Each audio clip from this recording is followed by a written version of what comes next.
all these ways by which money has been spent unnecessarily. The retinue of personnel that follow the fleet must be reduced. He has to make sure that we now increase the inlet of how we get money. For example, there are lots of solid minerals we have not explored or exploited enough.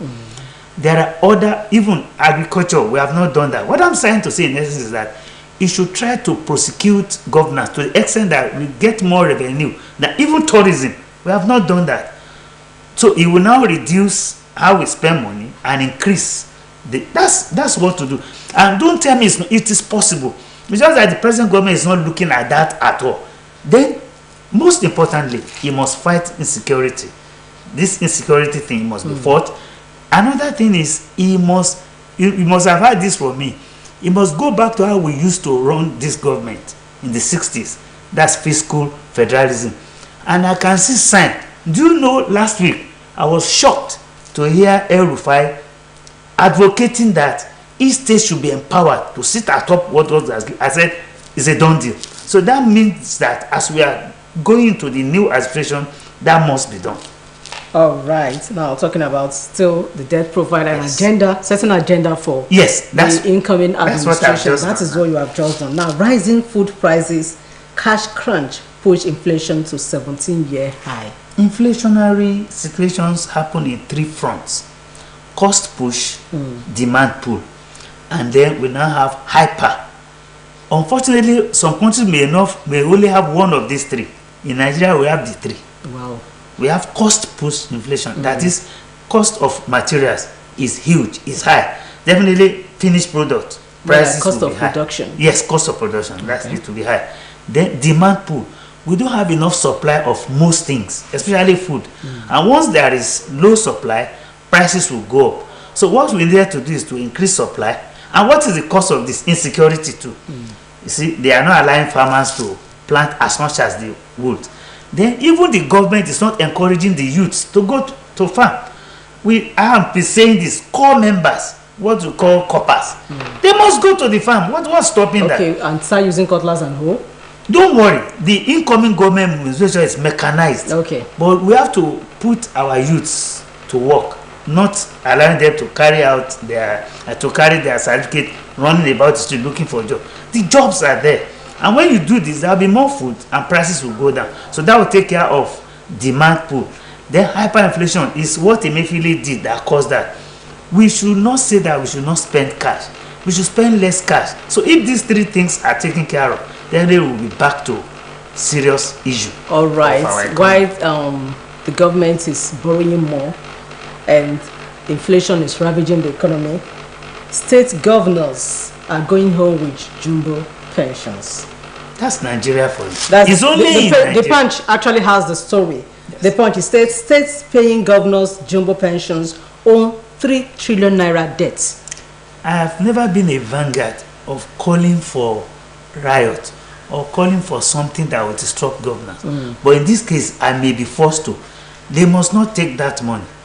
Or they say that for any governor to take this jumbo pay, you must have seen that you have done your due diligence, paying your workforce. But most of them have not. Even the 30,000, they are not paying. It's only in Nigeria this can happen. In other climes, it won't. Do you know ordinary somebody unknowingly born himself alive in Tunisia? It leads to this Arab. So, but in Nigeria, I don't know. We are a special breed.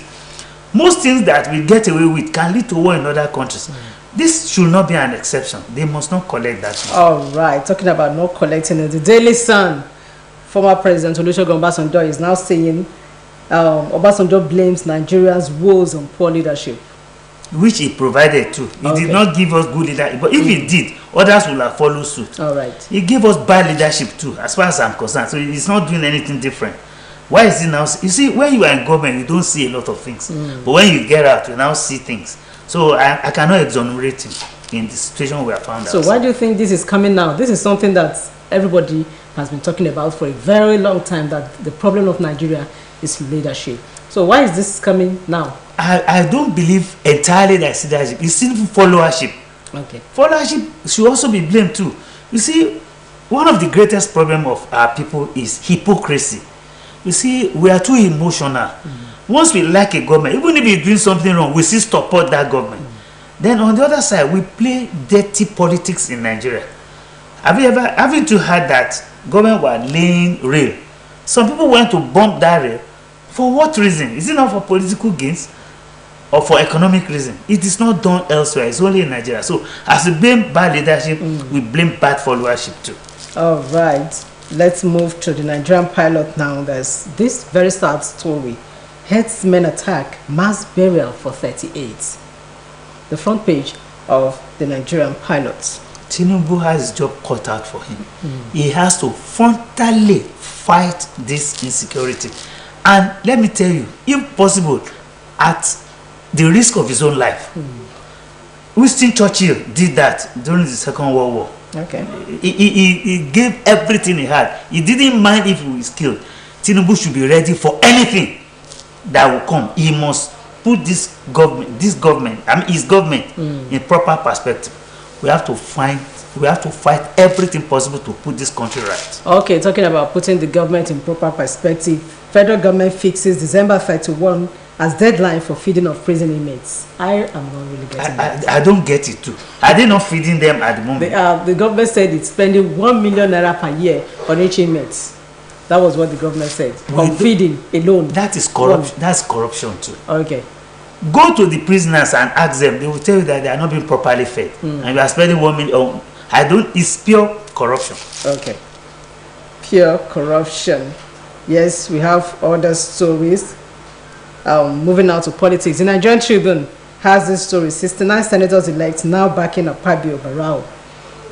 My first take is, if you ask me, I would have preferred an Igbo man to be the Senate president for 3 major reasons. One, it will have doused the tension.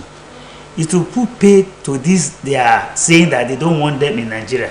Then it will also settle the case of they are saying they are agitating, they want to go. But looking at the antecedent of the Igbos, I'm beginning to change my mind though.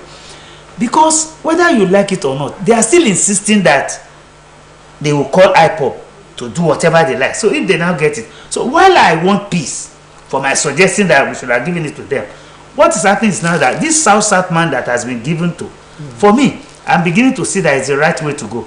If they consult more, because others are saying that they not consult them, they just picked him. I don't agree with that too.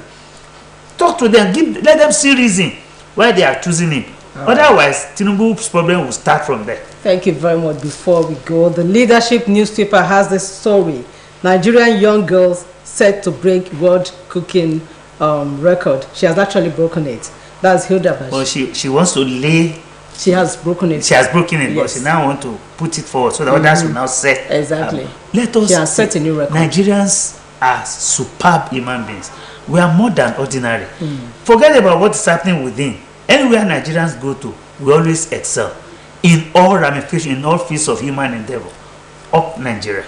We'll get there. Yes, of Nigeria. And congratulations to Hilda Bashi. Yes. And this is where we are drawing the curtains on today's edition of Newspapers Today. Thank you for always being there. Thank you so much, Dr. Yekanju, for making it to the program.